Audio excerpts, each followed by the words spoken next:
Olá, todos vocês que estão participando desse curso sobre a cultura da vida. A temática de hoje que vamos abordar é sobre o início da vida humana e o seu imenso valor.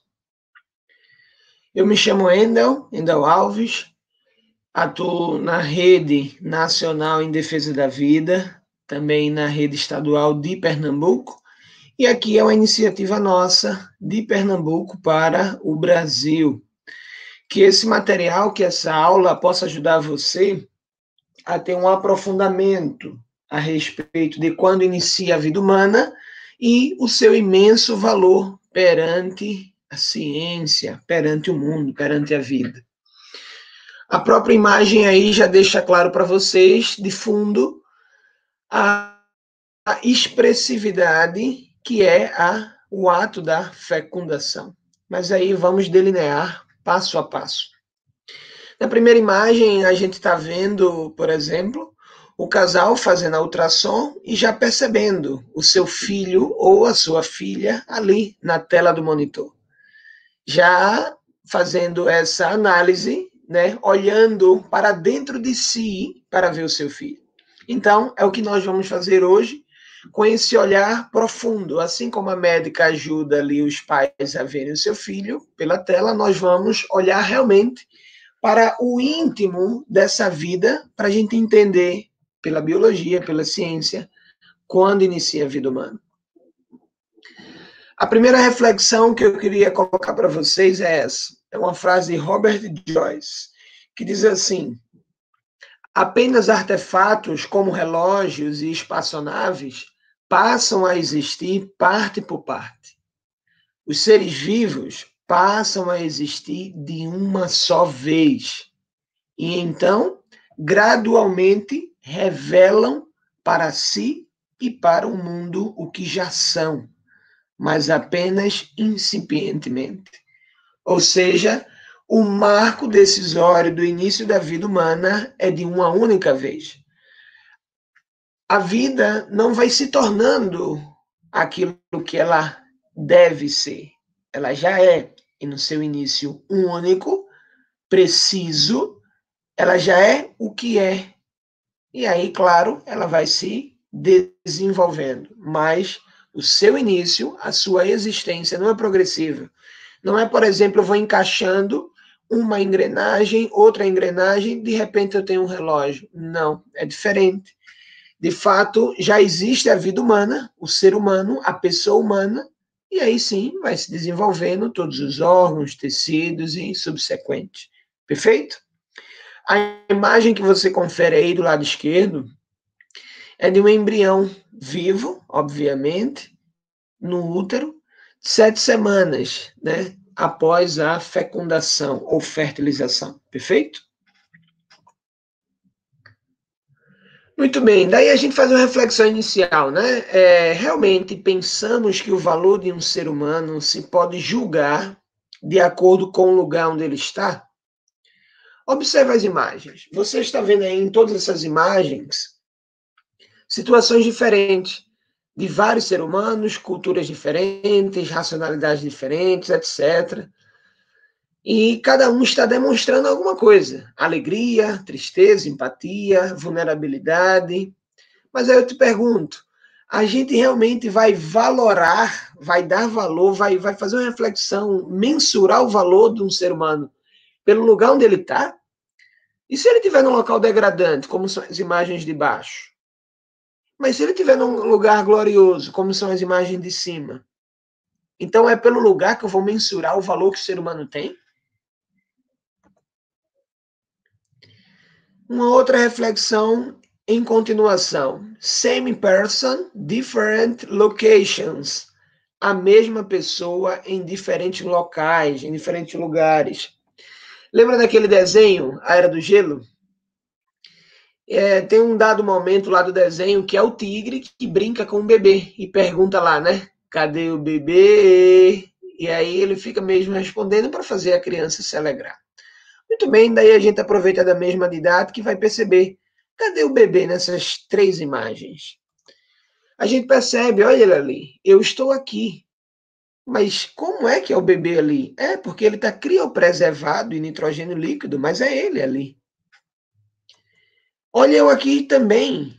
Ó, ele também está ali dentro do útero da mãe, na gestação, no ventre.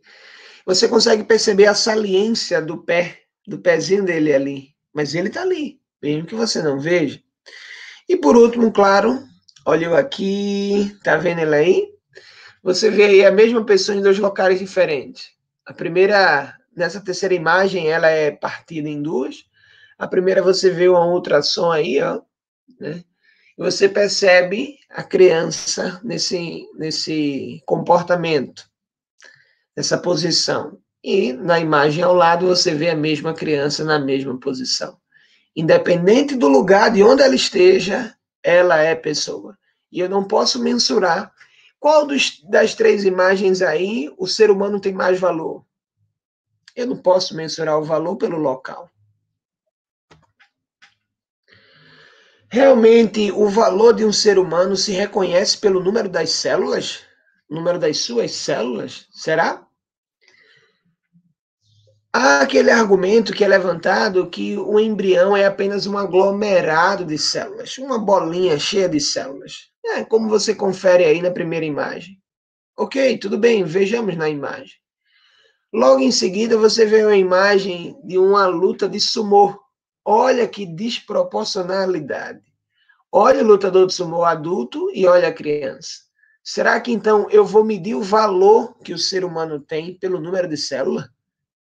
Então, se for assim, realmente o adulto ele tem mais valor do que a criança, porque ele tem muito mais células.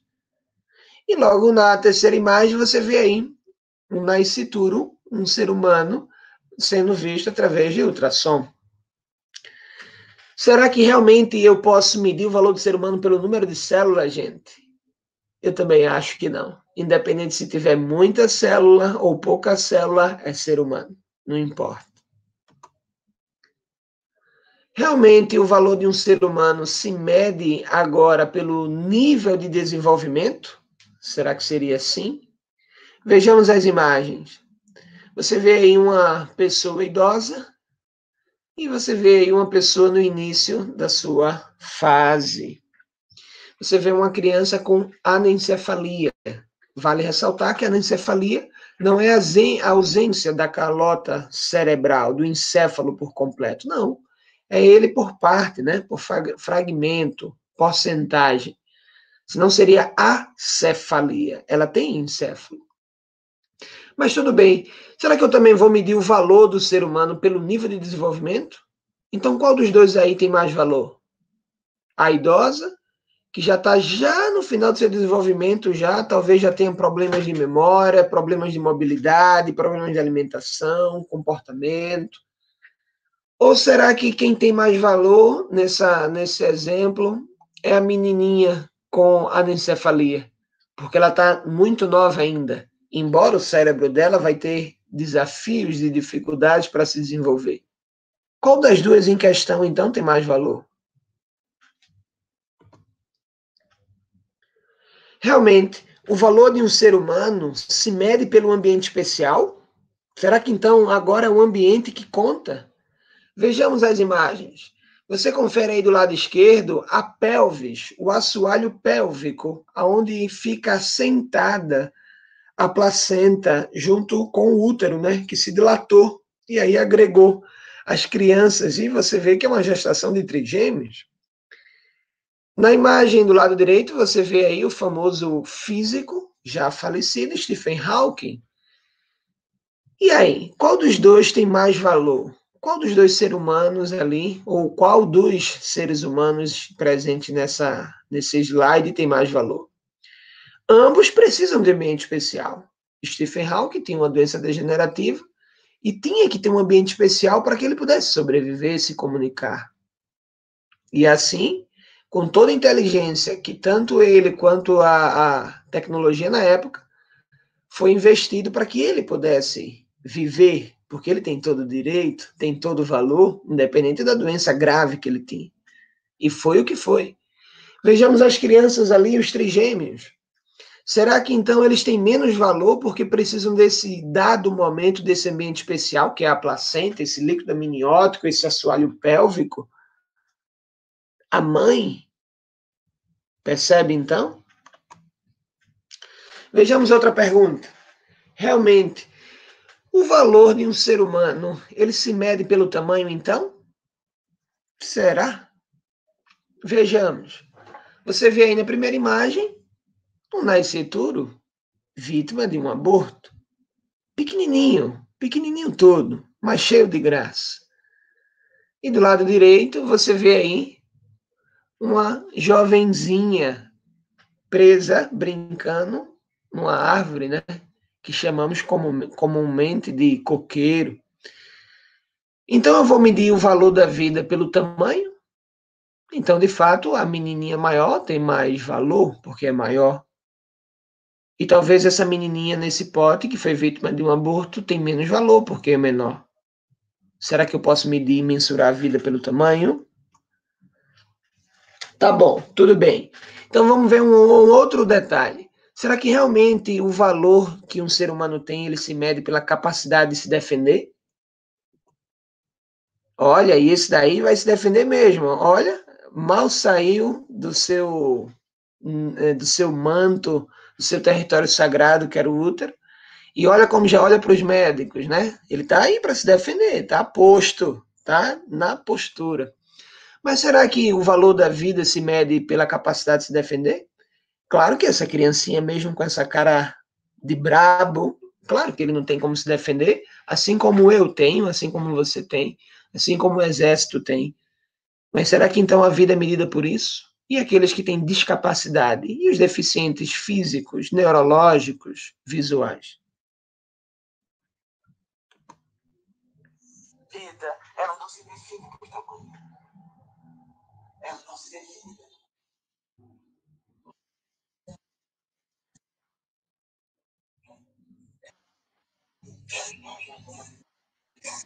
nem pela capacidade de se defender.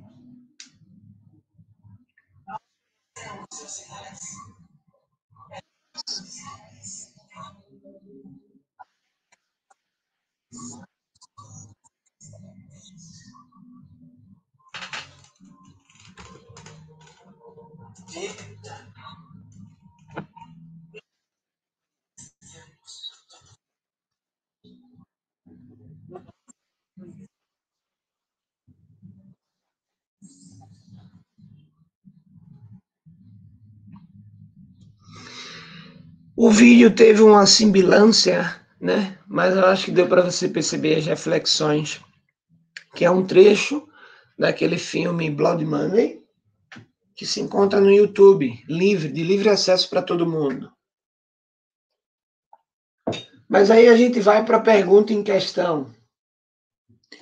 Quando começa a vida humana? Tá, tudo bem.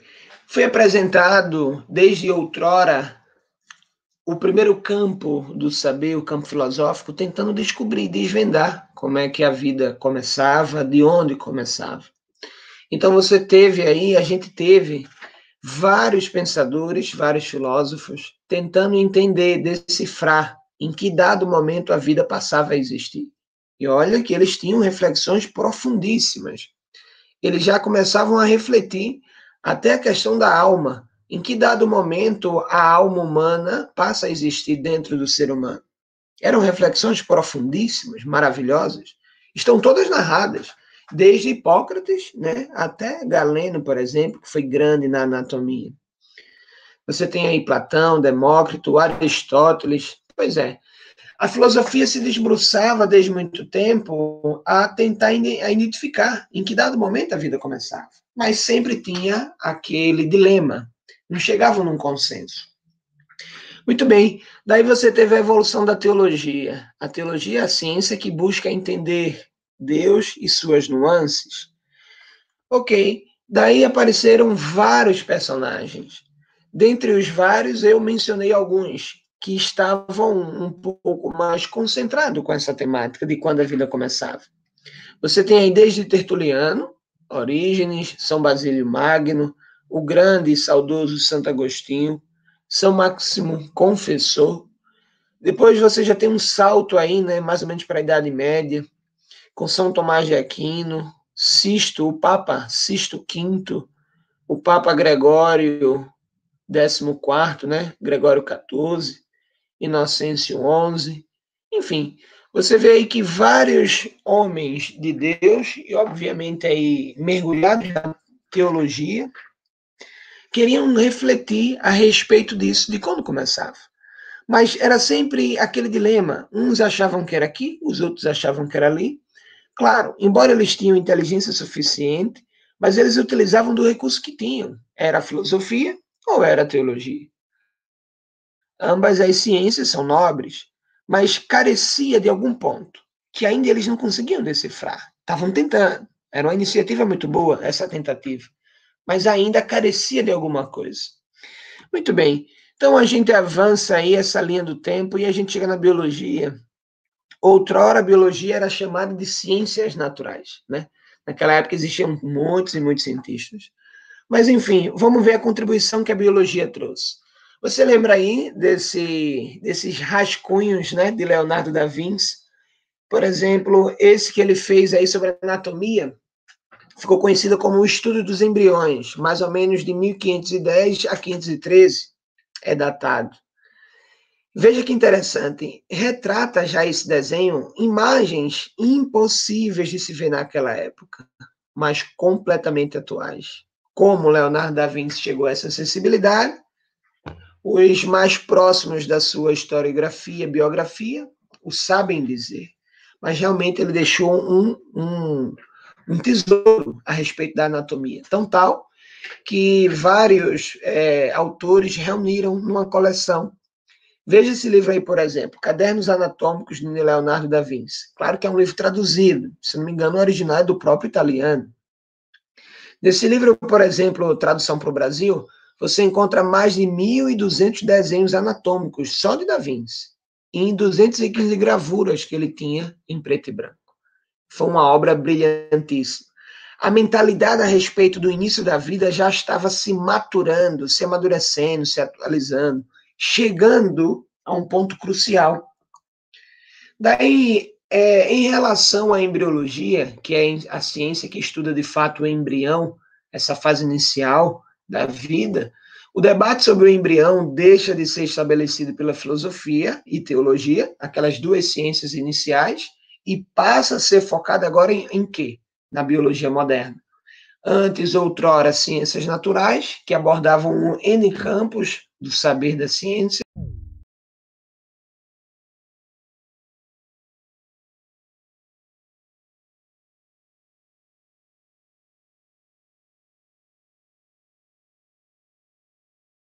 Muito bem, gente. Daí você pode perceber um detalhe. Os novos conceitos emergentes da biologia possibilitam provas concretas sobre o início da vida, que podem servir como base para a razão teológica e filosófica. Ou seja, os conceitos, né, que estavam surgindo através da biologia dava a possibilidade, a viabilidade de várias provas concretas sobre, de fato, quando iniciava a vida. E esses resultados, isso que era colhido como fruto da análise da biologia, servia de base para a reflexão filosófica e para a reflexão teológica, que muitos tentaram, mas não chegavam, né, num ponto central. Agora não, a biologia já trouxe a resposta. Ela era a ferramenta adequada para mensurar e dizer quando a vida começa. Você percebe aí, então, vários e vários cientistas que contribuíram para isso. Todo achado científico é resultado de muitas mentes pensantes, né? Não entenda todo mundo pensando ao mesmo tempo. Vamos sentar aqui no auditório, vamos pensar e tirar a solução para o problema. Não. Cada um no seu campo de pesquisa, cada um no seu país, são de diversas nacionalidades diferentes, cada um no seu campo, mas ambos preocupados com esse ponto, né, de ênfase de quando iniciava a vida. Daí, através das suas habilidades na ciência e na biologia, eles foram tentando chegar perto. Você tem aí o José, ou conhecido como Joseph Aromatari, tem o William Harvey, você tem aí o Pedro Gassendi, Henry Power, Marcelo Malpighi. Eu acho que, mesmo quem não tem facilidade ou afinidade com biologia, o Malpighi é um dos nomes aí mais expressivos, né, na mente do povo. Você tem o Jan Summerden, não sei se a pronúncia é essa, se eu não me engano, a nacionalidade dele é lá dos Países Baixos, né? Depois vem aí um que se tornou beato, era tão religioso, tinha uma profissão de fé tão boa, essa harmonia entre a ciência e fé, que se tornou beato. É o beato Niels Stensen. Pois é, cada um no seu campo em questão ajudou, colaborou, corroborou para o início da embriologia, né, da ciência e embriologia, do ramo, desse eixo da biologia. Cada um foi contribuindo ponto a ponto nessa análise de célula, né, de embriões, de células gaméticas, de membrana plasmática. Cada um foi entendendo, e isso foi meio que se unindo. Perceba até pelas datas, eles eram quase todos contemporâneos entre si, né? Mesmo que não estavam um do lado do outro, mas eram da mesma época, teoricamente. Tudo bem, mas não acabou só nesses cientistas. Existiram uma outra gama de cientistas. Você tem o Reinier de Graaf, esse é bem conhecido, né, por muitos achados anatômicos. Você tem o Anton van, essa pronúncia eu não vou saber, não vou nem arriscar. Você tem o Nicolas, né, Malembrandt, Albrecht von Haller, se for assim a pronúncia. Para aqueles que o sabem, me corrijam, né, ou me perdoem. Temos aí o Charles Bonnet, o Lázaro Spallanzani, Caspar Friedrich Wolff, também muito conhecido nos estudos da embriologia. Cada um, gente, trouxe uma contribuição muito grande. Perceba que o pensamento foi avançando. Olhe também a época, o ano também foi avançando. Mesmo assim, eles eram teoricamente também contemporâneos.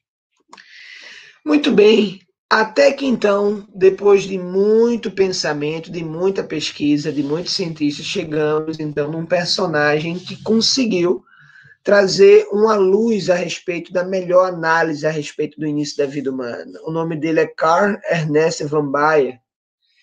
Não me recordo agora a nacionalidade dele, não sei se é russo, alguma coisa assim. Mas veja a época dele, ó, de 1792 a 1876, ou seja, ali da Idade Média um pouco para frente, né, a Idade Contemporânea, já a Idade chegando e perfaseando a Idade Moderna. Com a tecnologia que ele tinha, ele conseguiu chegar a essa conclusão. E no TCC dele, na monografia dele, na conclusão do seu curso, ele escreveu sobre isso, ele fez uma reflexão sobre isso. Está aí a capa do original, quem quiser procurar, tá bom? E veja a conclusão que ele chegou ao estudar embriões de mamíferos. Ele concluiu o seguinte: o embrião dos vertebrados é o início de um vertebrado. Ou seja, qualquer vertebrado inicia-se, principia-se, tem o seu princípio no embrião, na fase de embrião. Está aí a referência para todos buscarem. Se encontra até de modo específico na página 220. Você pode fazer a tradução livre ou encontrar, né, a tradução em inglês. Mas, enfim, Carl Ernest von Baer acabou se tornando o pai da embriologia. Por quê? Porque ele trouxe a melhor análise a respeito de quando inicia a vida. E, claro, a vida de um mamífero se aplica para a vida do mamífero ser humano.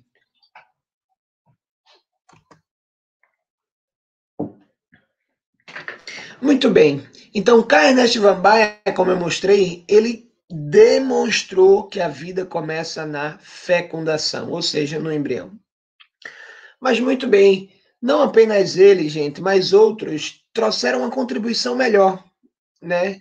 Corroborou com aquilo que ele tinha falado.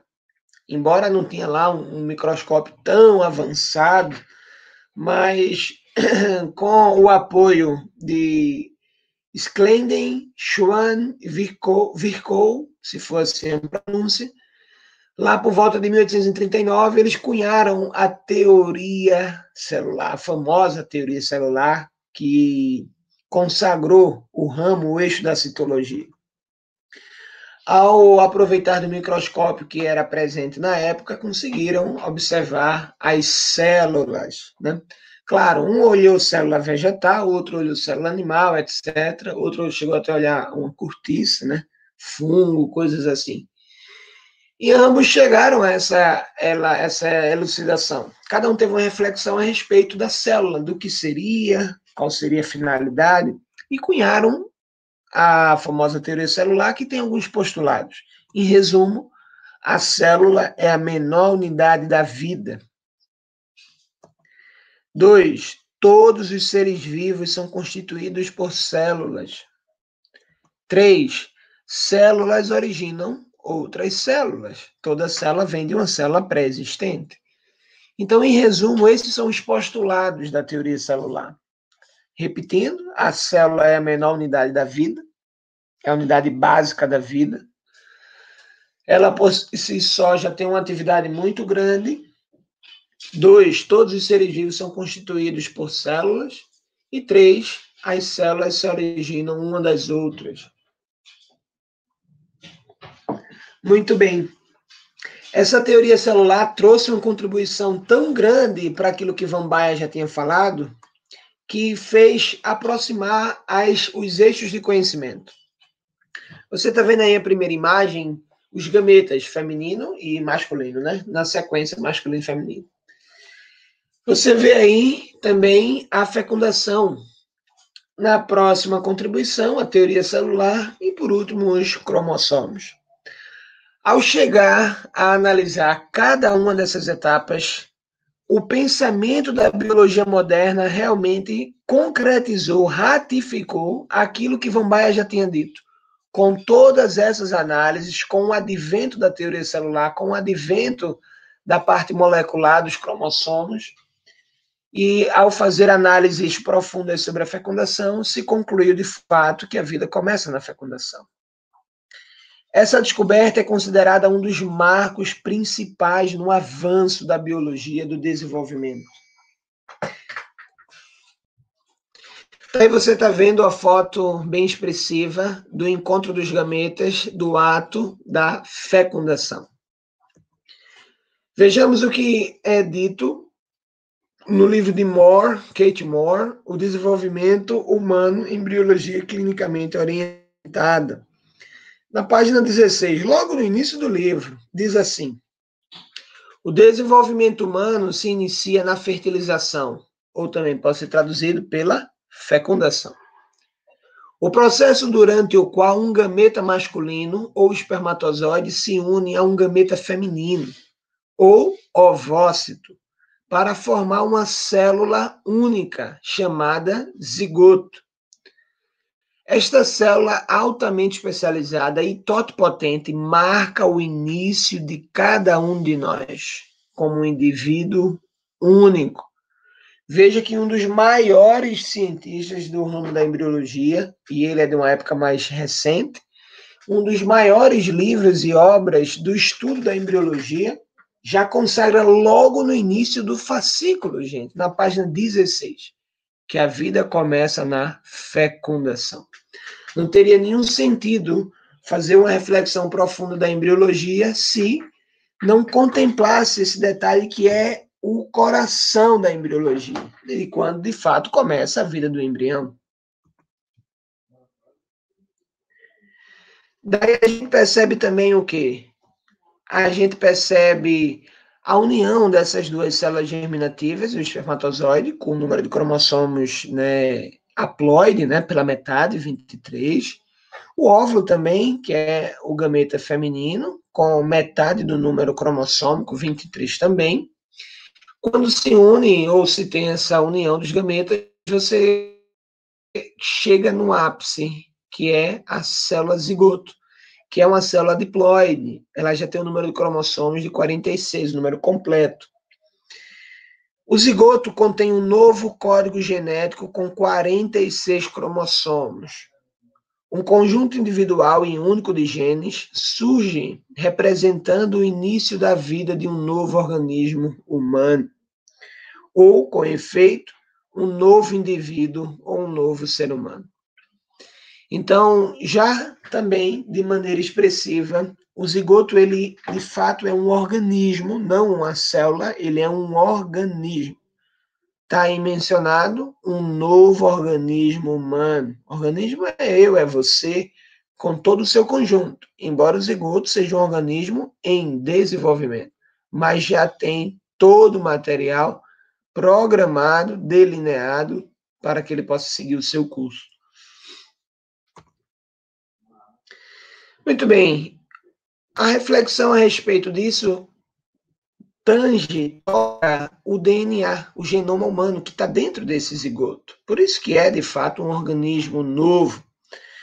É um novo genoma cuja estrutura fundamental será mantida ao longo do desenvolvimento, que identifica o embrião unicelular como um indivíduo biologicamente humano.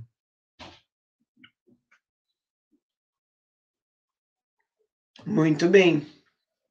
Eu acho que a frase já é autoexplicativa, né? Esse novo genoma, ele vai ser fundamental para manter todo o curso de desenvolvimento desse novo ser. Já vai estar registrada a cor do cabelo, a cor dos olhos, a cor da pele, entendeu? Já está tudo lá. Muito bem, interessante também, gente, é a comunicação, o diálogo que é feito entre a mãe e o filho, entre a parte materna e a parte embrionária. Esse diálogo materno-embrião, antes da implantação, no momento pré-implantação, ele serve para preparar, né, todo o passo a passo para a implantação. Tudo bem, houve a fecundação, já existe o novo ser, acabou? Agora ele vai seguir sozinho? Não, pelo contrário, ele mantém contato, claro. A comunicação dele não é verbal, é de outra maneira, é por outra linguagem, por outro código, são sinais químicos. E esse diálogo é tão profundo que vai preparando tanto ele quanto a região do útero da mãe para que ele possa se implantar, se acolher. Perfeito? Então você vê em cima todos os estágios, né, dos números das células e as fases até o momento da implantação na fase de blastocisto. Olha lá em cima. Muito bem. Vejamos essa citação aí,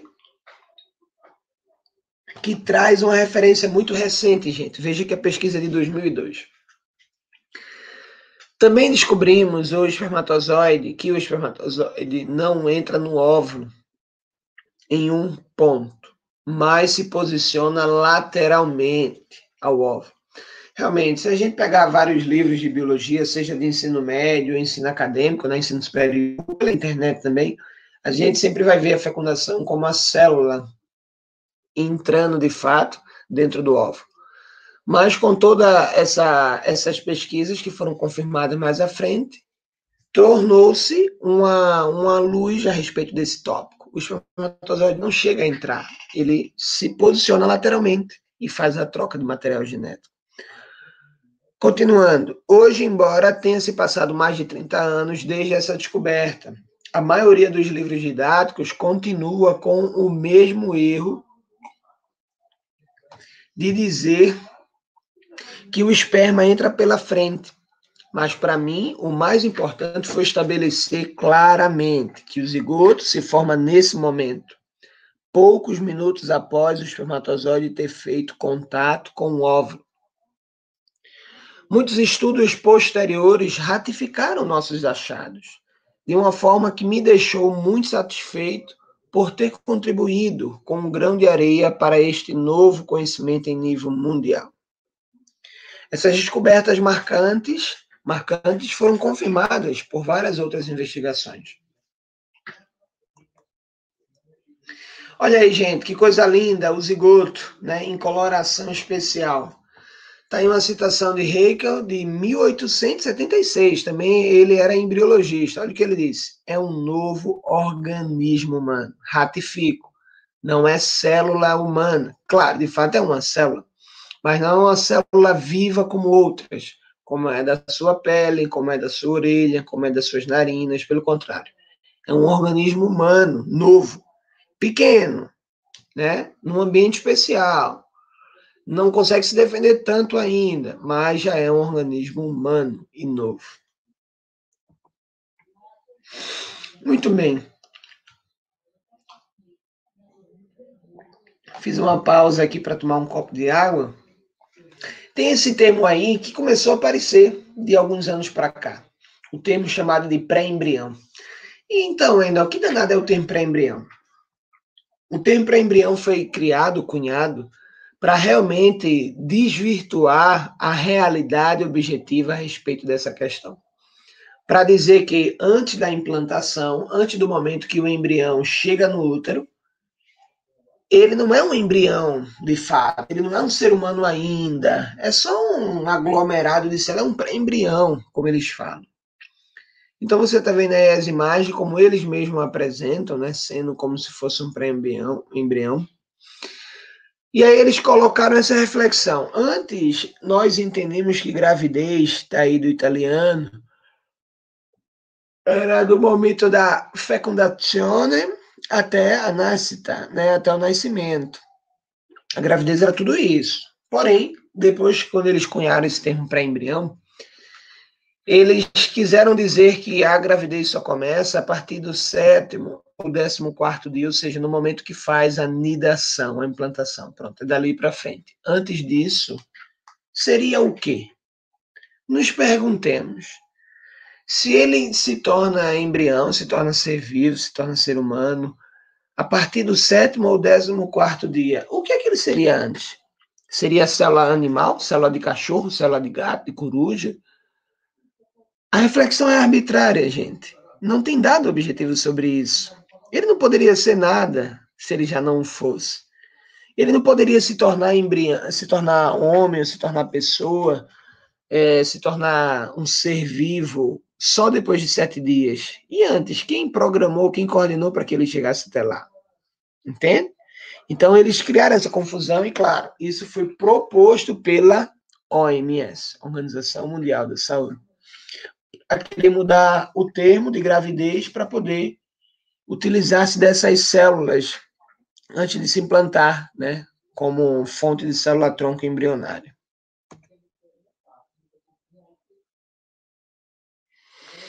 Muito bem. Um outro ponto, só um minuto aqui para a gente ver um detalhe. Aproveitando ainda sobre isso, vejamos o que foi dito pelo presidente Dame Mary Harnock, lá em 84, no relatório da Comissão de Inquérito à Fertilização Humana e Embriologia. Não se pode pensar em um embrião humano como pessoa humana.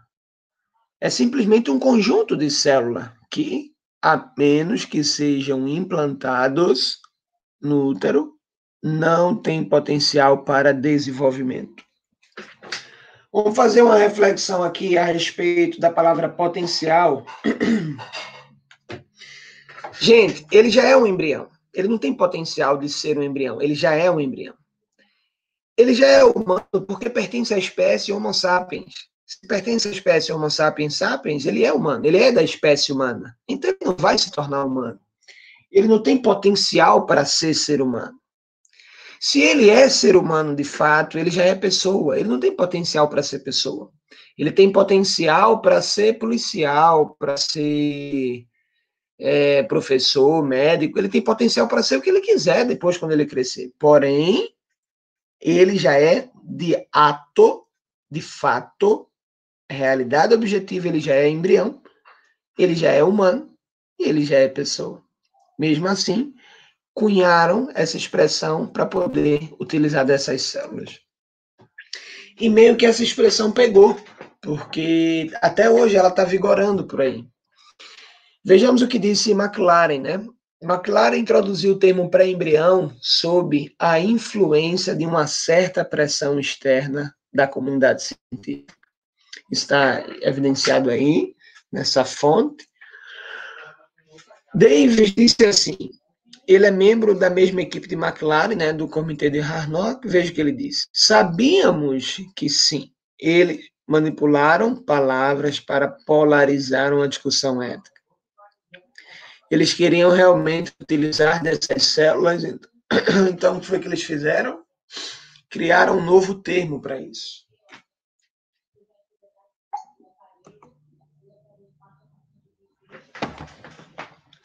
Vejamos aí, então, a próxima imagem, né?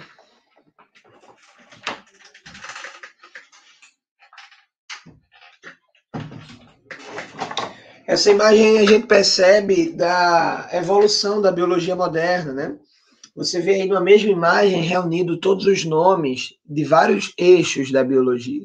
Você vê aí desde a ecologia, você vê aí a citologia ali, ó, célula, você vê organela, você vê bioquímica ali, ó, átomo e molécula, você vê histologia, tecido, você vê fisiologia, órgão e os sistemas.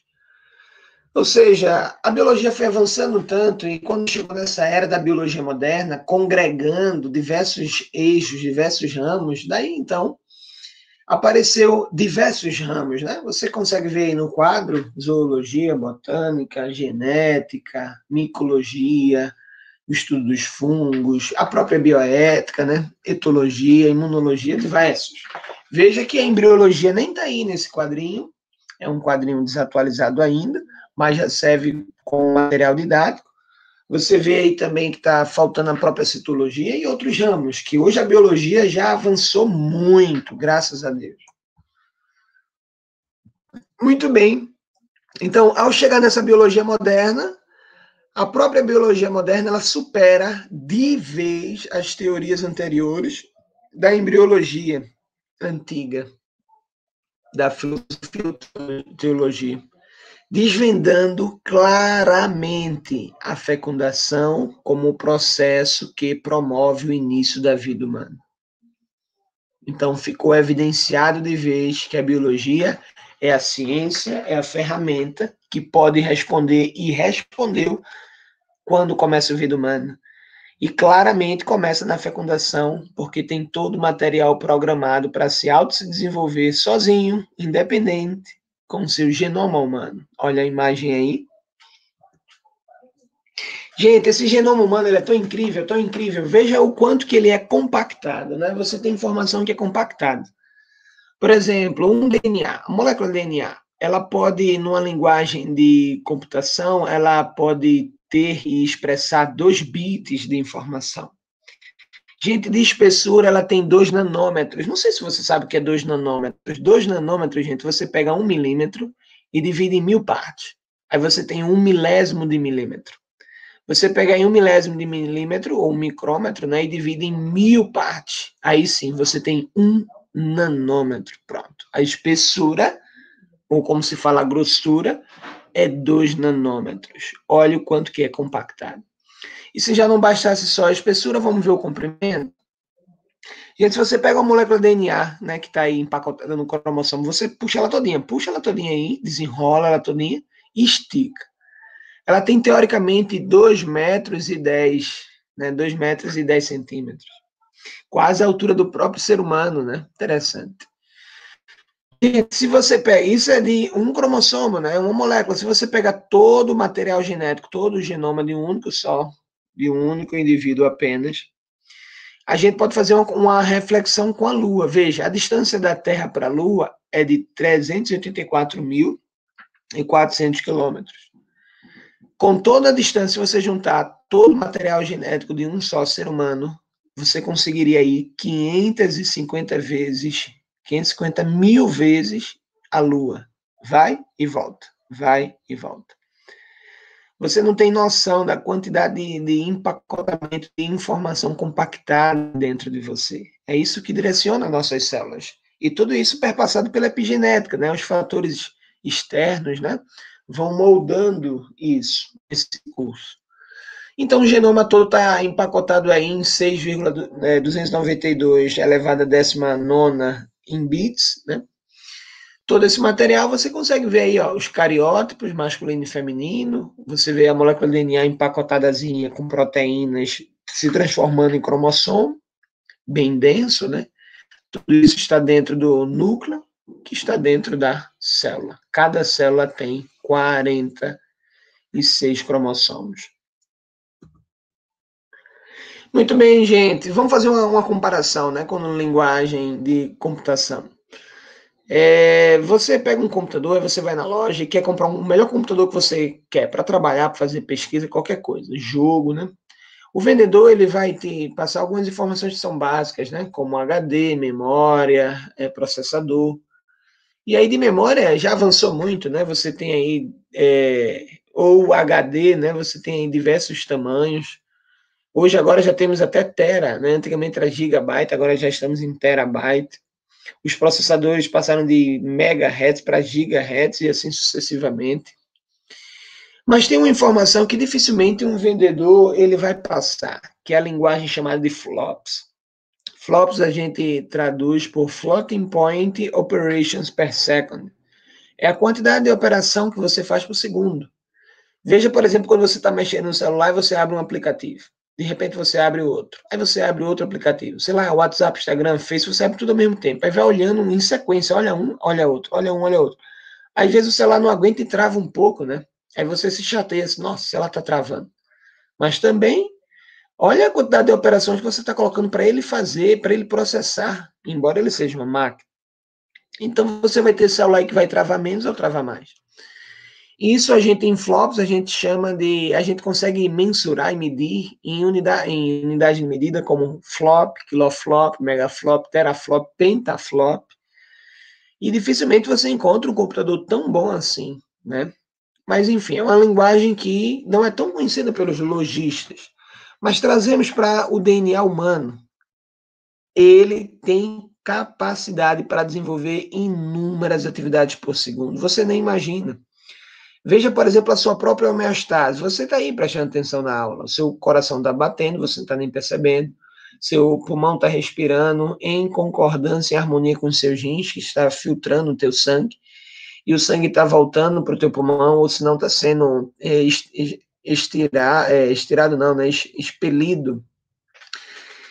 Material nitrogenado, né? Coisa que é tóxica através da urina. Ao mesmo tempo está em harmonia com o teu sistema digestivo dessa alimentação que tu acabaste de fazer, então o alimento está sendo processado. Então veja, uma grande quantidade de sistemas em harmonia e você não está nem percebendo. Tudo isso pautado pelo programa genético que você tem em cada célula, Daí você vê do lado direito o zigoto se desenvolvendo desde a fecundação até ali a fase do blastocisto, né, quando ele se implanta. Essa célula é tão especializada que ela mesma direciona tudo, quantidade de divisão, eixo, né, de como ela vai criar a sua notocorda, ela faz a comunicação com a mãe. Então, fazendo essa comparação, esse paralelo, o hardware no computador são as peças. O zigoto, ele já é o hardware, porque ele já é o corpo, ele já é o organismo. O software do computador é o sistema operacional, né? O Windows, Linux e tantos outros. Para o zigoto, o software é o código genético, toda informação compactada. Então está tudo ali, mesmo que ele seja tão pequenininho. Muito bem, gente. Alguém poderia dizer assim, mas Endel, isso aí é só um aglomerado de célula. Isso não tem função de nada, não leva a nada. Isso não é um ser humano, isso é só célula. Muito bem, você poderia pensar assim, é verdade. Mas preste atenção numa coisa. Desde o primeiro estágio de sua formação, né, através da fecundação, ou também chamado de concepção, esse organismo vivo ele está todo programado para viver sozinho. Nesse primeiro momento, ele vai se desenvolvendo sozinho. Ele está programado para viver, ele sabe o que ele precisa fazer, ele sabe que deve se dividir e atravessar a trompa e chegar até o útero para poder se implantar. Ele tem suas próprias ferramentas para fazer tudo isso sozinho. Esse mínimo aglomerado de células sabe de tudo isso. Tem a programação específica. Ao mesmo tempo, esse organismo não é uma célula, é um organismo unicelular, o zigoto, né? Porque depois que ele vai fazendo clivagem, se dividindo, aí, claro, tem mais células. Mas esse organismo unicelular, ele é capaz de gerar o seu próprio corpo. Preste atenção nisso.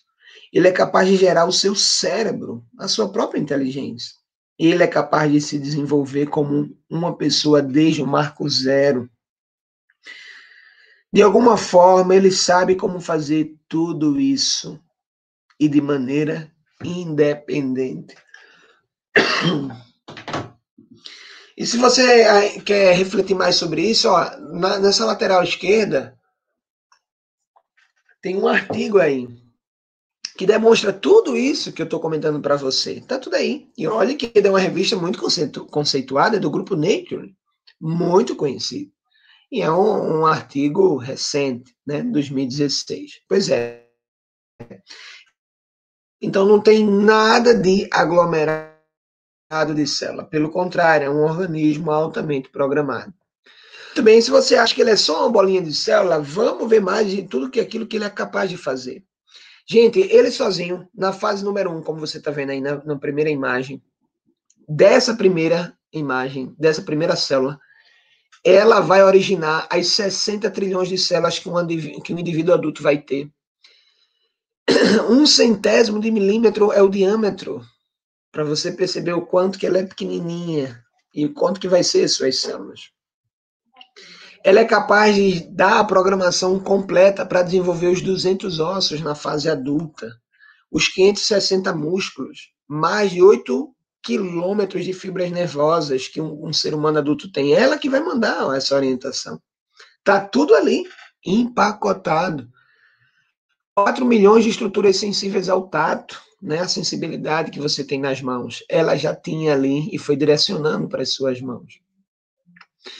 270 mil quilômetros dia é a distância período que o sangue percorre todo o teu corpo. Essa informação já estava toda programada lá. Mais de 70 mil vezes vai desenvolver ao longo da tua geração.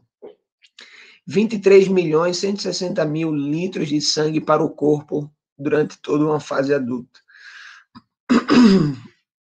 O coração, ele bate 36 milhões de vezes por ano. De onde foi gerado esse coração? Dessa programação. E caso você não saiba, é desenvolvido logo no início, cerca de 23 dias por aí. Já está o coração batendo. Para o resto da vida. Mais de 100 milhões de receptores nos olhos, por isso você tem uma percepção de foco muito grande, né? A pele vai se renovar a cada microsegundo, sem alterar a sua forma. Mais de 24 mil fibras que vibram a cada som. Mais de 10 mil quilômetros de fios e cabos no cérebro de rede nervosa. 13 bilhões de células nervosas espalhadas pelo corpo adulto. E que vai conseguir processar até 30 milhões de bits por segundo. Vou repetir, 30 bilhões de bits por segundo. Não tem uma máquina que faça isso. 28 bilhões de neurônios, o que é equivalente a 1 megabyte cada. A divisão celular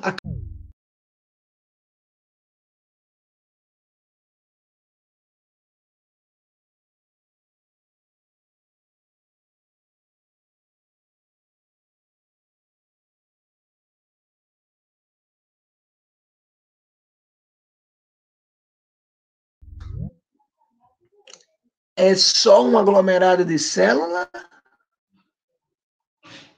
ou de fato é um organismo completo programado? Pois é, gente, toda essa informação você consegue evidenciar em diversos livros da embriologia, né, moderna. Todos os livros de embriologia e cientistas renomados afirmam que a vida se inicia na concepção, né? E você tem aí livros que são, né, ápice para o dado em questão.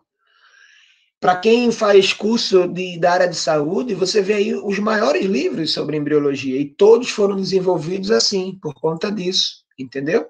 Você tem aí, ó, a biologia do desenvolvimento do Gilbert, né? Você tem do próprio Moore, também tá aí. Você tem embriologia humana, embriologia básica, embriologia clínica, embriologia humana, né? Anatomia de embriologia, fundamento da embriologia humana, enfim. Todos esses manuais e livros considerados foram desenvolvidos por conta dessas informações.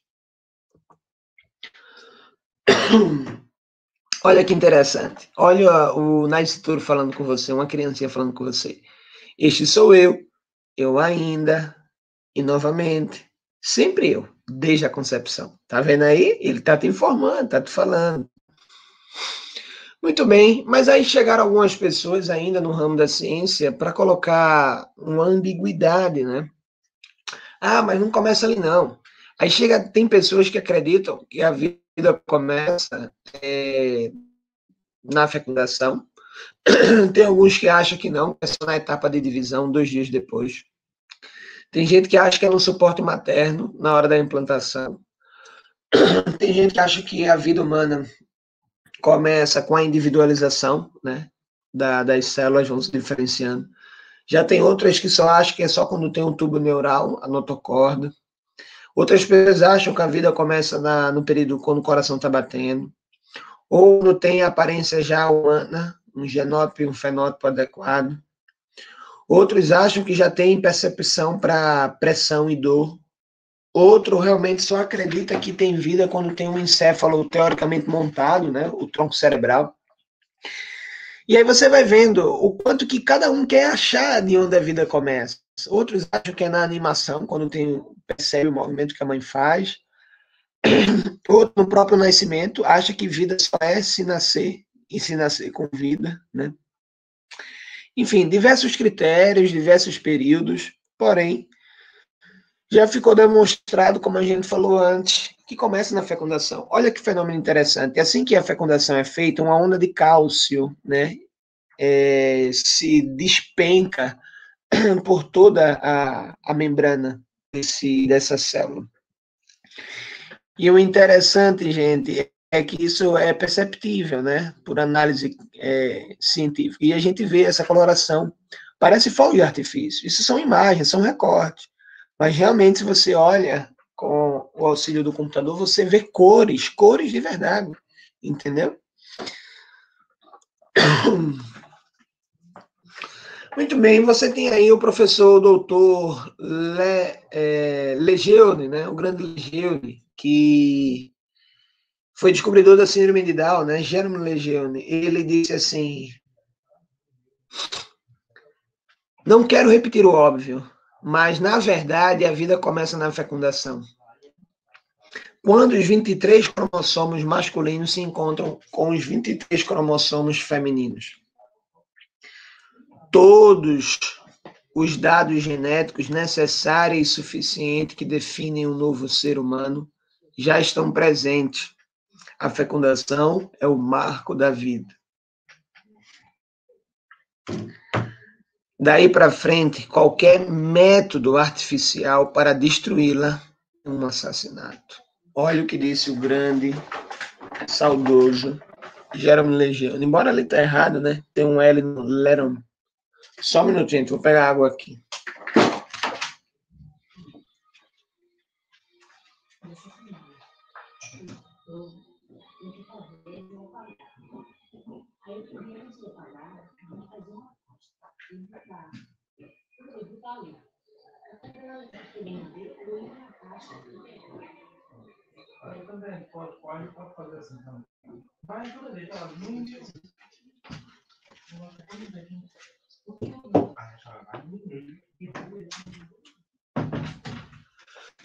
Dando prosseguimento, a gente tem aí a fecundação. Olha que etapa bonita, né? A fecundação e o desenvolvimento embrionário.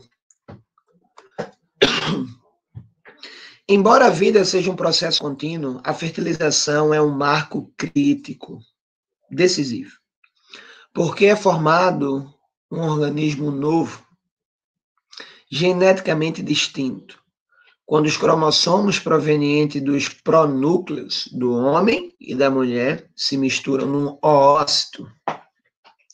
Apesar dos vários marcos no período embrionário, como você está vendo aí nessa imagem, o desenvolvimento é um processo contínuo e não um processo aos saltos. Ou seja, do nada tem ali. Não. Ele é contínuo, porém a fertilização é um momento decisivo. Começou a vida e aí vai se desenvolvendo passo a passo.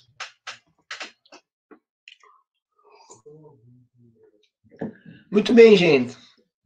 Nessa imagem aí você percebe que quando acontece a fecundação, acontece ali naquela terça parte, né, da trompa.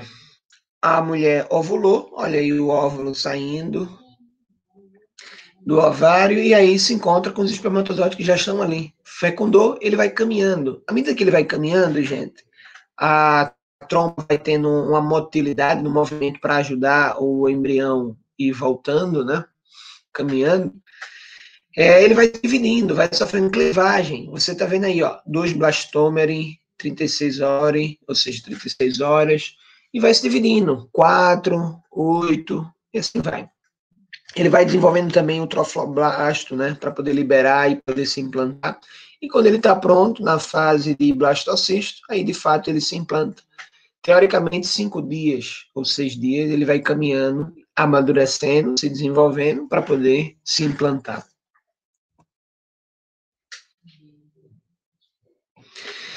Pois é, eu queria mencionar 2 detalhes para vocês que são interessantes. Vamos começar pelo lado direito. Você tem aí o primeiro fator, o beta-HCG. Você conhece, né? É um hormônio que é liberado e é reconhecido no teste de gravidez. Pois é. Mas ele só aparece, gente, na corrente sanguínea da mãe quando houve a implantação desse embrião, desse ser humano, e depois de alguns dias, né? Cerca de 10 dias depois de implantado. Aí esse hormônio é produzido por ele em auxílio com a mãe e libera na corrente sanguínea. Ele é detectado pelo teste de gravidez, pronto. A mãe descobriu que está grávida.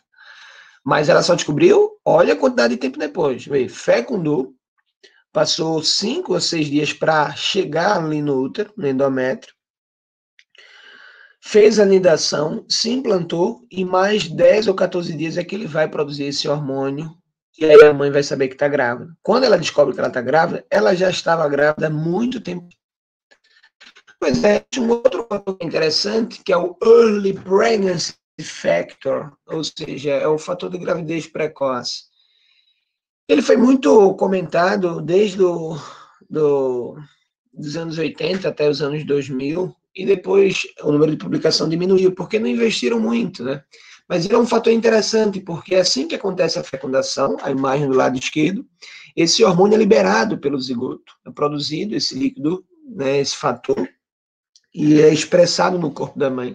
Então, se você faz ali um exame e para identificar, para marcar esse hormônio, e se ele tiver numa quantidade expressiva, significa dizer que já tem um ser humano ali, já tem um indivíduo ali. Embora ele não entrou no útero ainda, porque o beta-HCG não apareceu, mas ele já está ali, entende? Então, um fator que marca com mais precisão que realmente existe a vida humana é o Early Pregnancy Factor. Veja que interessante. Esta é uma área muito, muito, muito interessante para a gente entender os fatores que regulam a implantação. Esse Early Pregnancy Factor é ele que vai sendo liberado para poder regular o momento dele se implantar. Olha aí, ele mesmo controlando esse processo. Não é a mãe, é ele. Veja outro detalhe interessante. Esse fator, as evidências em animais, com pesquisas com animais, mostram que o embrião regula a resposta imunológica da mãe para evitar rejeição. Porque senão o sistema imunológico ia ver um corpo estranho, um DNA diferente, vamos matar, pronto. Matava e causava um aborto. Mas então ele libera esse fator, esse F, e aí ele consegue controlar a resposta imunológica da mãe e se implantar sem sofrer nada. O avanço no conhecimento sobre esses fatores pode se mostrar uma ferramenta tão útil, gente, tão útil que pode ajudar até no tratamento de esterilidade, né, secundária, a respeito de alterações desse processo. Pois é, gente, existe uma grande quantidade de artigos, de papers, de livros que demonstram que a vida começa na fecundação. Porque alguém pode dizer assim para você, ah, não, mas isso daí é questão de opinião. Isso daí não é ciência objetiva, não. Ó, veja o recorte que foi feito aí pelo Google Acadêmico. Há aproximadamente 22 mil resultados referentes à vida começando na fecundação. Falta material, falta artigo. É algo que não tem consenso? É algo que não tem comprovação? A biologia não sabe responder? Pelo contrário, né? Já está tudo muito bem fundamentado. Todas essas evidências científicas confirmam que no momento da fecundação começa o funcionamento de um novo organismo humano. Em setembro de 2006, teve um evento lá em Roma, no Vaticano, né? No congresso Stem Cells, What Future for Therapy, ou seja, sobre célula-tronco, o que o futuro tem para terapia, né? Para terapia com célula-tronco. Mais de 300 cientistas se posicionaram pelo respeito ao ser humano desde a concepção, nesse evento. Inclusive a própria doutora Alice Teixeira, não sei se vocês conhecem, né, minha professora querida, que a amo muito. Se essa aula chegar aos seus ouvidos, está aí o meu carinho. Uma grande cientista nesse assunto, com terapia com célula-tronco, com pesquisas de sinalização celular das células-tronco no organismo, médica, lá da Unifesp. Não somente ela, mas outros grandes cientistas. Inclusive, não sei se você está vendo ali, o K. Yamanaka, da Universidade de Kyoto. Ele que conseguiu fazer a reprogramação celular de qualquer célula adulta em célula de pluripotência induzida, chamada IPS. Ou seja, ele demonstrou que não precisa mais matar um embrião para tirar a célula-tronco.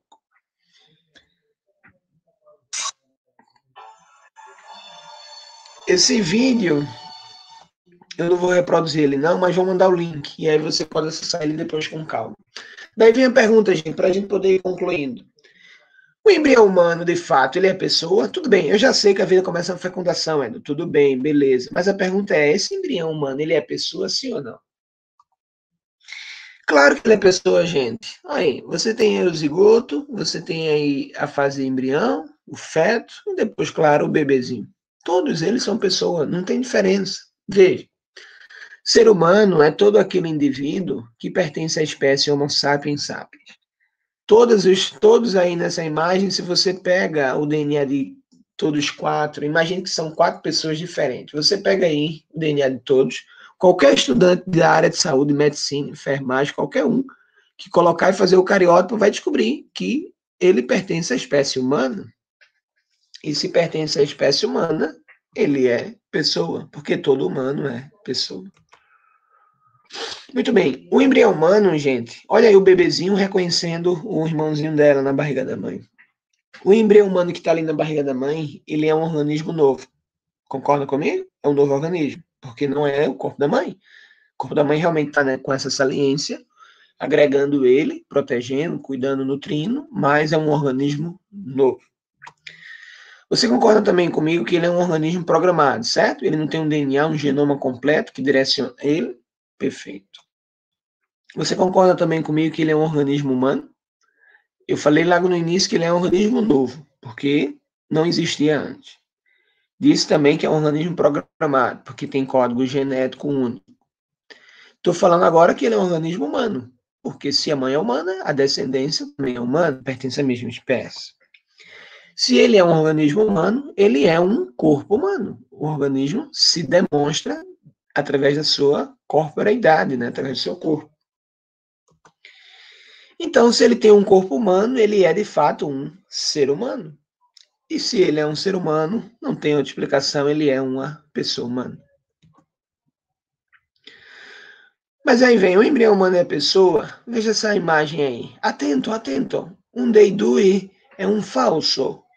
Ou seja, um dos dois aí é falso. De fato, né?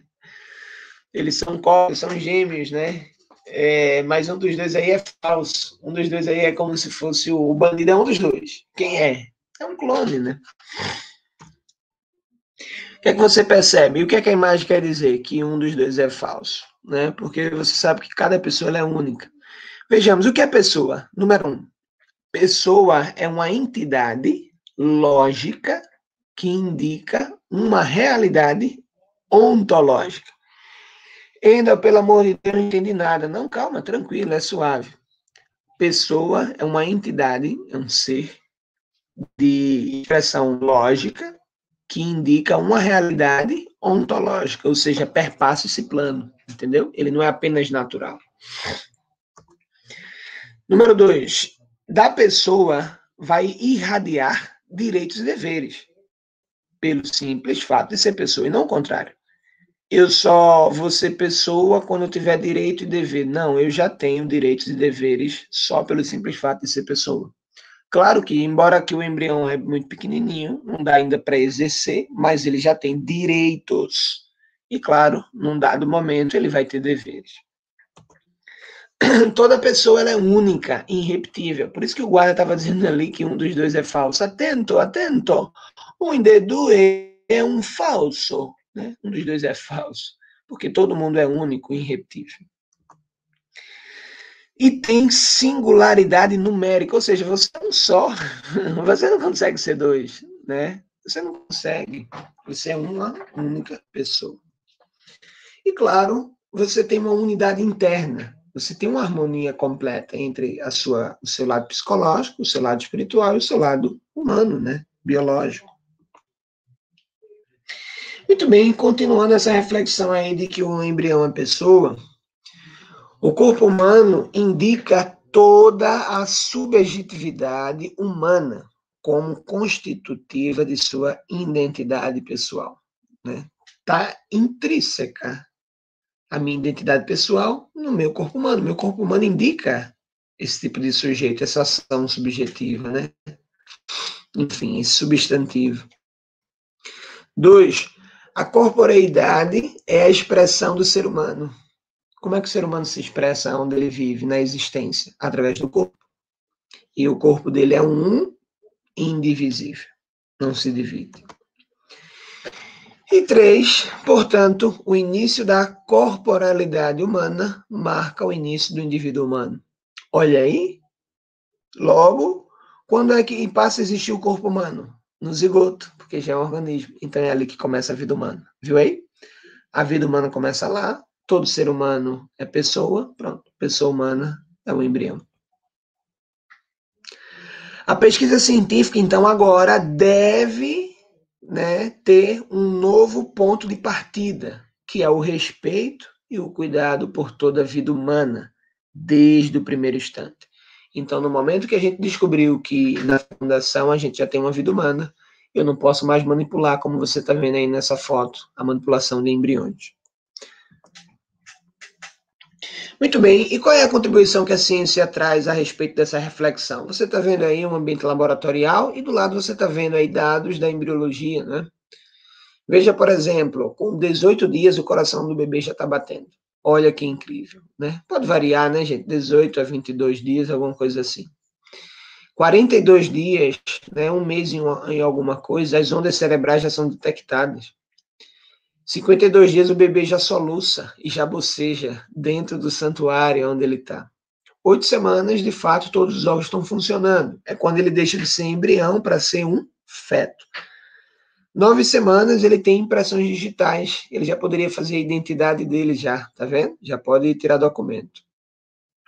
10 semanas, já começa a sentir dor de maneira expressiva. 12 semanas, já pode sorrir, né? Ter essa percepção do ambiente ao seu redor. E aí vai a reflexão. E tem gente que ainda quer assassinar bebês até 12 semanas. Olha o quanto que acontece antes de 12 semanas. Pois é, aí você está vendo a árvore da vida, né? A placenta. Olha como ela está colorida, né? E você vê que realmente parece uma árvore. Por que é uma árvore da vida? É uma referência que a gente pode fazer um link teológico, né? Aquela passagem da árvore da vida lá do Gênesis. E de fato é a árvore da vida para o bebê, para o embrião, para o feto, porque alimenta ele ali. É de fato a árvore da vida. Aí vai uma pergunta: você sabia que durante a gravidez, se a mãe sofrer dano nos órgãos, o bebê no útero envia célula-tronco para danificar? Ela leva uma queda, machucou o dedo, o bebê que manda, ele manda essa programação através de sinalização química. Olha outra contribuição, a ciência avançando para salvar e cuidar, né, de toda pessoa humana. Essa criança menor prematura do mundo, a menor criança prematura do mundo, com 245 gramas, gente, não deu 1 quilo, gente, não deu meio quilo. Com expectativa de vida de 1 dia, 24 horas. Essa bebê cresce bem e vai para casa 150 dias depois de nascer, lá em San Diego. Tá vendo quando a ciência realmente tem esse olhar humano, bioético da coisa? Olha esse outro jovenzinho aí. Esqueci o nome dele agora, mas ele foi diagnosticado com espinha bífida, né? Lá nos Estados Unidos. Não consigo me lembrar se foi Mississippi, não lembro agora. Mas tudo bem. E aí o médico perguntou à mãe se poderia fazer intervenção, ainda com a barriga na criança, com a criança na barriga, para tentar fazer uma cirurgia para salvar a criança, para ele não ter problema de locomoção e etc. A mãe aceitou, com todo o cuidado possível, fez a incisão, fez a cirurgia. Ao concluir a cirurgia, olha o que aconteceu, cena inusitada, né? O bebê segurou a mão do médico, como que se estivesse agradecendo, né? O paciente está agradecendo ao doutor pela cirurgia. É uma vida humana, não é um amontoado de célula, não é uma bolsa de tecido. E essa criança está aí, do seu lado, olha aí, já no colegial, ganhando prêmio, vê. Pois é, vem a pergunta agora, quem tem direito à vida? Você vê nessas imagens em todas as etapas do desenvolvimento: zigoto, blastocisto, embrião, feto, bebê, jovem, adulto e idoso. Qual desses aí tem direito à vida? Ou todos têm direito à vida? Cada vida humana, gente, é a vida de um sujeito ao longo da trajetória temporal de crescer, amadurecer, envelhecer e morrer. Mas todos têm direito à vida. Quem tem mais direito aí à vida? Qual desses quatro? O da direita, o da esquerda, o de baixo ou de cima? Mas são deficientes. Aí, e deficiente tem direito à vida? Porque tem gente que acha que não, né? O próprio Supremo Tribunal Federal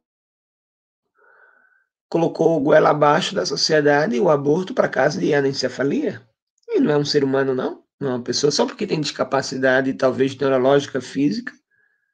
E o que vai ser das pessoas que têm síndrome de Down? E tantas outras deficiências físicas e etc. Só por conta disso deixa de ser pessoa, não merece o direito à vida. Pois é, foi o que o STF fez. Colocou o aborto em caso de anencefalia através da DPF 54. E está brigando, trabalhando para colocar o aborto com 12 semanas, que é a DPF 442. E por pouco não passou a ADI 5581, que é o aborto em caso de microcefalia. Daqui a pouco vai ser aborto para Covid-19, daqui a pouco vai ser aborto para síndrome de Down, e assim vai. Aonde a gente vai chegar? Que tipo de reflexão é essa que a gente faz do direito à vida, né? Pois é, a gente também percebe aí, gente, o valor e a dignidade da pessoa.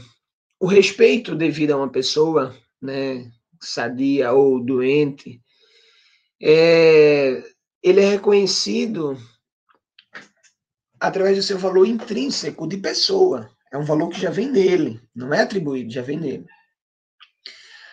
A diferença substancial sobre valor é em respeito a valor de preço e valor de dignidade. Vejamos o primeiro.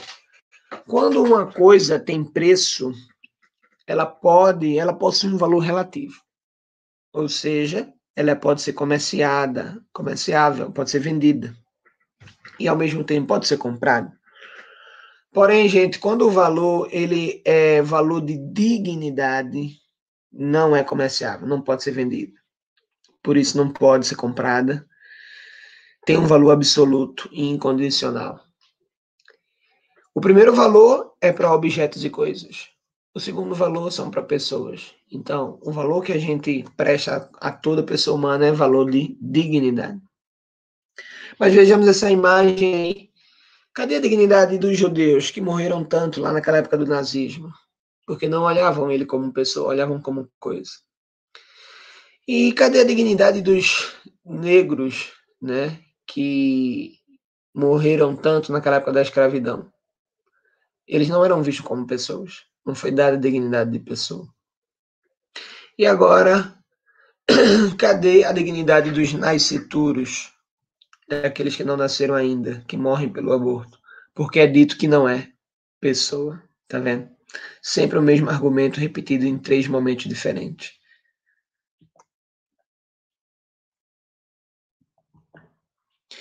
É aqui que você tem que dizer: eu não quero um bebê na cama, no conjugal. E não nunca aqui. Nunca numa sala para cometer aborto. Então, quando você não olha para a vida humana como um valor de dignidade, é isso. Esse é o preço. Você encontra uma criança em meio a uma lata de lixo. Porque não foi dado o valor de dignidade.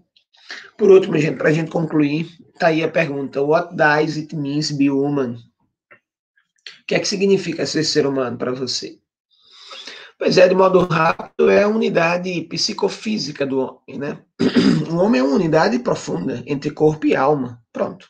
A união de corpo e alma, a gente tem a pessoa. A vida biológica é a vida humana e a vida humana é a vida pessoal. Você vê essas 4 imagens no rodapé, a mesma pessoa, na fase embrionária, na fase fetal, na fase de bebê e na fase idosa, né? Os graus de existência tem esses 4, você conhece, né? A não vida, a não viva, né? Que é o mundo inorgânico, são corpos inertes, pedra, etc., essa coisa toda.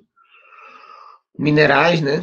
Você tem aí a vida, o primeiro grau da vida é a vida vegetativa, é o nível orgânico, se reproduz, cresce, tem nutrição.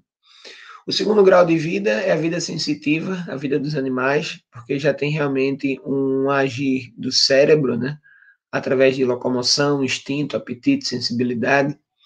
E você tem aí o último grau da vida, né? Que é a vida intelectiva. Você tem aí a esfera espiritual, porque você tem as faculdades intelectivas, inteligência e vontade. Então, assim sendo, gente, a pessoa, o embrião, ele é de natureza racional. O homem é pessoa por sua natureza racional. Não se faz pessoa em virtude dos seus atos. Ah, eu sou pessoa porque eu faço bem aos outros. Não. Eu sou pessoa porque eu sou pessoa. Porque eu sou ser humano. Não é os meus atos que vai dizer se eu vou ser pessoa ou não. Entendeu? O ser pessoal pertence à ordem ontológica. Lembra que eu falei para vocês? A gente tem uma ontologia. E não ao acidente, não ao psicológico, entendeu? E sim porque eu sou um ser ontológico. Não se pode falar de pré-pessoas, ou pós-pessoas, ou subpessoas. Não existe isso. Existe quando a teoria leva à eugenia, né? Lembra do nazismo. Olhava para os judeus como subsaarianos, né? Uma raça inferior, subpessoas, né? Por isso que fizeram toda aquela atrocidade. Por isso que esses termos são errados. Não existe pré-pessoa, pós-pessoas. Eu ainda vou me tornar uma pessoa. Eu deixei de ser pessoa. Eu sou uma pessoa inferior. Não existe isso. O embrião, ele é da espécie humana. Todo ser humano, ele é pessoa. Simples assim. Então aí a gente tem uma outra relação. Olha a natureza racional dos seres humanos, né, das pessoas. A natureza é substantivo. O racional é o adjetivo, né? Qual é a qualidade da nossa natureza? É ser racional. O nosso racional, gente, ele é movido pela essência. A essência da nossa racionalidade é o que tem como substância para a gente, a nossa natureza. Ao mesmo tempo, o nosso racional é o que nos leva a ter capacidade, as faculdades intelectivas, né? Inteligência, vontade, liberdade, conseguir fazer alguma coisa, e os atos, entender, amar, né? Brincar, correr, nadar, comer. Então, tudo isso pertence ao nosso racional. A nossa natureza é racional, e a nossa racionalidade tem essas nuances, essência, capacidade e ato. Então, vamos ver se vocês entenderam, para a gente fazer esse resumo geral. Olha a diferença aí de um animal. Você está vendo um filhote de um cachorro e um cachorro adulto. Você está vendo um filhote de um homem e um homem adulto. Qual é a diferença? Ser pessoa e não ser pessoa. Qual dos dois? O cachorro, ele é filhote, se tornou adulto. Ele virou pessoa? Não, porque ele não é pessoa. Ele não vai conseguir virar, porque ele já não é. Já o bebezinho, não. O bebezinho, ele já é pessoa. Ele não vai ser pessoa quando ficar adulto, não. Ele já é pessoa. Entendeu? Então, assim, ele não é não ser pessoa, é o cachorro. Chegar a ser pessoa também está errado, o cachorro nunca vai chegar, o ser humano não vai chegar porque já é, entendeu? Então, o desenvolvimento e a maturação, o amadurecimento das capacidades não transforma você em pessoa. O zigoto passou para feto, então agora a pessoa não tem nada a ver, a capacidade não vai amadurecer, entendeu? Ele já é por natureza. A humanização progressiva com a aparição de órgãos e funções, aí tudo bem. Ele vai começar a expressar a sua humanidade através dos seus órgãos, né? Tato, sentido, etc. Mas ele já é humano, ele já é ser humano, já é pessoa. Então, para a gente concluir, ver se vocês entenderam bem, desde a concepção, o embrião é um indivíduo da espécie humana, perfeito? Se a mãe é humana, o filho é humano. Não é um ser humano em potência, sino um ser humano real e atual. Ele não é um ser humano em potência, ele vai virar um ser humano, não. Ele já é um ser humano real e atual. Ele tem potência para ser professor, potência para ser médico, potência para ser o que ele quiser. Mas pessoa ele já é. Este ser humano é pessoa humana. E se é pessoa humana, tem direito e é merecedor de respeito. O Estado tem a obrigação de protegê-lo, porque é débil e indefeso. Porque ainda é pequenininho, né? Quando ele ficar grande, aí sim, pode se defender. Quando a mulher está grávida, ela não está esperando uma criança, ela já tem. Ela não vai ser mãe, ela já é mãe. O bebê não está a caminho, ele já chegou. Criança ou bebê, embrião ou feto, no útero materno, é a vida humana. Precisamos mudar nossa visão antes que a nossa tragédia seja maior. A vida começa na concepção, o resto é crime. Se a gente teve inteligência suficiente para chegar na Lua, teremos inteligência suficiente para salvar as duas vidas. Independente da situação que a mãe possa passar, de vulnerabilidade ou drama, temos inteligência para salvar as duas vidas. A da mãe e a do seu bebê. Tá aí, gente. Olha que imagem maravilhosa aí. Quantas pessoas vocês estão vendo aí? Pode contar. Conta aí, bem rápido, bem rápido, bem rápido. Vamos lá? Quantas tem aí? 10 pessoas, né, gente? Muito bem. Quem falou 10 acertou. Se você está vendo 10 pessoas nessa foto, já entendeu o valor que a vida humana tem. Então é isso, gente. Muito obrigado. Tem alguma dúvida? Olha a cachorrinha olhando para você. Se tiver alguma dúvida, a gente tira, entre em contato, manda para a gente aí mensagem, tá bom? Forte abraço. É isso.